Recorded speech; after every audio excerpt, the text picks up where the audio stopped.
கர்த்தராகிய இயேசு கிறிஸ்துவின் நாமத்தில் இன்றைய காலை வேளையிலே பிரயாணம் என்ற செய்தியின் மூலமாக உங்களை சந்திப்பதில் மிக்க மகிழ்ச்சி அடைகிறேன். இன்றைக்கு ஆகாபும் எலியாவையும் பற்றி பார்க்கலாம். ஆகாபின் பின்னணியை பார்க்கலாம். ஆகாப் என்றால் பிதாவின் சகோதரன் என்று அர்த்தம். அவன் வாழ்ந்த காலம் கிமு 896. ஆகாப் ராஜா இஸ்ரவேலின் 7வது ராஜா. இவன் உம்ரியின் குமாரன். ஆகாப் யெசபேலை விவாகம் செய்தான். இவள் சீதோனிய ராஜாவின் குமாரத்தி. இவர்கள் வணங்கிய தெய்வம் பாகால். இந்த ஆகாப் தன்னுடைய பிதாக்களை விட மிகவும் மோசமான விதத்தில் ராஜ்யபாரம் பண்ணினான். பிதாக்கள் ஆராதித்த ஜீவனுள்ள தேவனை விட்டுவிட்டு பாகாலை வழிபட்டான். இவன் மனைவியாகிய யெசபேலும் யெகோவாவின் தீர்க்கதரிசிகளை துன்புறுத்தி கொலை செய்தான். ஆகவே கர்த்தருடைய நியாய தீர்ப்பு ஆகாபின் குடும்பத்தின் மேல் விழுந்தது. இந்த எலியா தீர்க்கதரிசி யோவானின் முன்னோடியாக திகழ்ந்தவன். இந்த எலியா எந்த ராஜாக்களுக்கும் பயப்படாமல் தீர்க்க தரிசனம் சொல்லும் தைரியம் கொண்டவன்.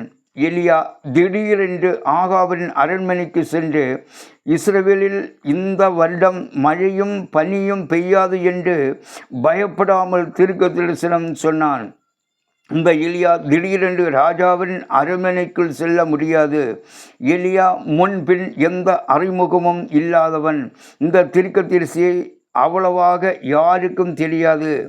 ஆகாபினிடத்தில் செல்வதற்கு முன் எந்த அற்புதமும் செய்யவில்லை.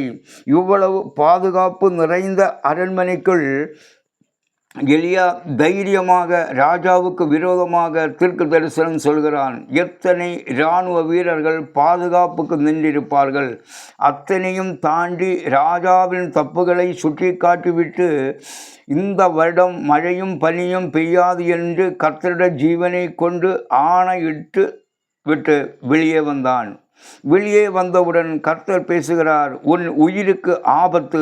ஆகவே நீ கேலிட் ஆற்றங்கரையில் ஒளிந்து கொண்டிரு. அவனும் கர்த்தருடைய வார்த்தைக்கு கீழ்ப்படிந்து எந்த கேள்வியும் கேட்காமல் ஒளிந்து கொண்டான்.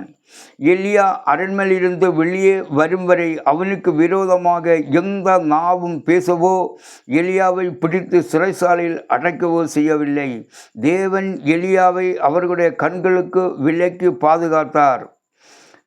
எலியா தேவனுடைய வார்த்தையின்படி ஒளிந்து கொண்டவுடன் ஆகாப் ராஜா எலியாவை கொலை செய்ய வகை தேடுகிறான். தன்னுடைய தேசமெங்கும் இராணுவத்தை அனுப்பி எலியாவை பிடித்து வரும்படி கட்டளையிடுகிறான். ஆனால் கர்த்தர் எலியாவை சேட்டைகளின் கீழ் ஒளித்து வைத்து அவனை போஷிப்பிக்க காகங்களுக்கு கட்டளை கொடுத்தார்.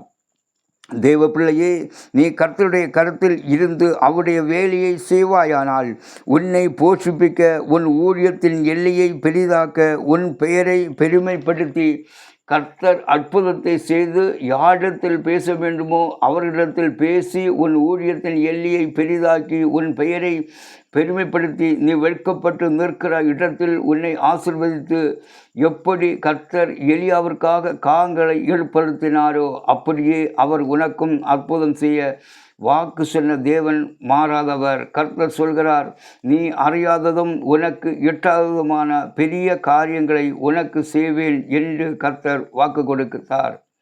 தேவ பிள்ளையே, சில வேளை நீ பயங்கரமான முயற்சி செய்து அப்படி செய்யலாம் இப்படி செய்யலாம் என்று யோசிக்கிறாய். கர்த்தரிடத்தில் யோசனை கேட்டு செய்வாயானால் அது ஆசீர்வாதமாக இருக்கும். அது கடைசி வரைக்கும் நிலைநிற்கும். நம்முடைய முயற்சியினால் செய்கிற காரியங்கள் தோல்வியில் முடியும் என்று பரிசுத்தாவியானவர் உங்களுக்கு ஆலோசனை கொடுக்கிறார். இது எல்லா தேவ பிள்ளைகளுக்கும் தெரியும். ஆனால் சில நேரங்களில் இந்த காரியத்தை நாம் யோசிக்காமல் முடிவெடுக்கிறோம். நீங்கள் கர்த்தருடைய பாதத்தில் காத்திருக்கும் போது திறக்க முடியாத வெண்கல கதவுகளை திறப்பார். தேவ பிள்ளையே, நீ வேண்டாம் என்று சொன்னால் கூட வைத்துக்கொள் என்று அடித்து கொடுப்பார். உன்னுடைய ஆசீர்வாதத்தை தேவ சமூகத்தில் காத்திருந்து பெற்றுக்கொள். அப்பொழுது ஆசீர்வாதமாயிருக்கும். ஒரு தாவீது தேவ சமூகத்தில் வனாந்திரத்தில் காத்திருந்தான்.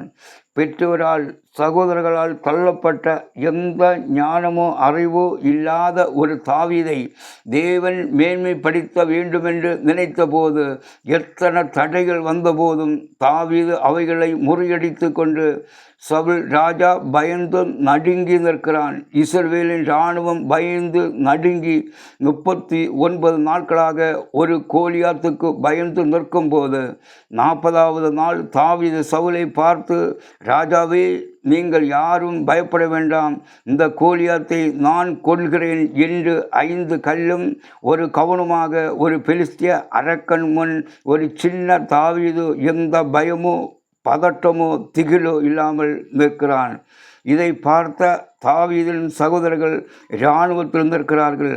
40 நாட்கள் சவுலோடு நின்ற கோலியாத்தின் தலையை ஒரு நிமிடத்தில் வெட்டி எருசலேமில் தெரு வழியாக செல்லும்போது எருசலேமின் பெண்கள் பாடுகிறார்கள், சவுல் கொன்றது 1000, தாவீது கொன்றது 10,000. இந்த சத்தம் தாவீதுக்கு தலைவலியாக மாறியது. தேவ பிள்ளையே, உன்னை ஆசீர்வதிக்க, உன்னை மேன்மைப்படுத்த வேண்டுமானால் நீ தேவ சமூகத்தில் காத்திரு. கர்த்தர் காரியத்தை ஜெயமாக மாற்றுவார். தொடர்ந்து கேளுங்கள். கர்த்தர் உங்களை ஆசீர்வதிப்பாராக. ஆமேன்.